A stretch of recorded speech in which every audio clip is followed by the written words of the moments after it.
શ્રાવણ માસના ત્રીજા શનિવારે શ્રી હઠીલા હનુમાનજી મંદિર ચોકલેટના ભવ્ય ડેકોરેશનનું અને સુવર્ણ વાઘાનો મનોરથ. પવિત્ર નિજ શ્રાવણ માસ અંતર્ગત ત્રીજા શનિવારે શંકર ભગવાનના 11મા રુદ્ર અવતાર એવા હનુમાનજીના વડોદરા શહેરના સુરસાગર સ્થિત આવેલા શ્રી હઠીલા હનુમાન મંદિર ખાતે 1501 ચોકલેટના ભવ્ય ડેકોરેશન અને હઠીલા હનુમાનજી દાદાને સુવર્ણ વાઘાના ભવ્ય શણગાર કરવામાં આવ્યો.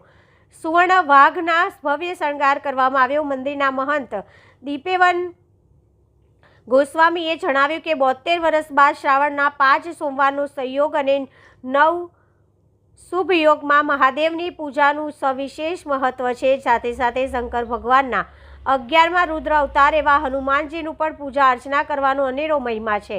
પવિત્ર શ્રાવણ માસના આજે ત્રીજા શનિવારે શહેરના સુરસાગર કિનારે આવેલા શ્રી હઠીલા હનુમાનજી મંદિરે દિવ્ય સુવર્ણ વાઘા અને ચોકલેટના ભવ્ય ડેકોરેશનનું મનોરથ યોજવામાં આવ્યો હતો અને દર શનિવારે અને મંગળવારે વિવિધ પ્રકારના શણગાર અને મનોરથનું આયોજન કરવામાં આવે છે.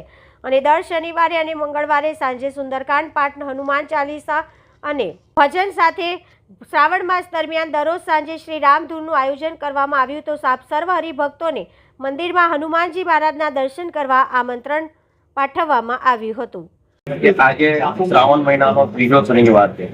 તે નિમિત્તે આજે સુરસાગર કિનારે આવેલું શ્રી હઠીલા હનુમાન મંદિર ખાતે આજે ચોકલેટના હિંડોળા કરવામાં આવ્યા છે અને દાદાને સુવર્ણ વાઘાનો આજે શણગાર કરવામાં આવ્યો છે. તો આનો દર્શનનો લાભ લેવા અમારે નમ્ર વિનંતી છે. તથા આજે સાંજે 8:30 સુંદરકાંડના પાઠનું બી આયોજન કર્યું છે જે હઠીલા હનુમાન પરિવાર કરશે, તેનો બી લાભ લેવા વિનંતી. જય સિયારામ.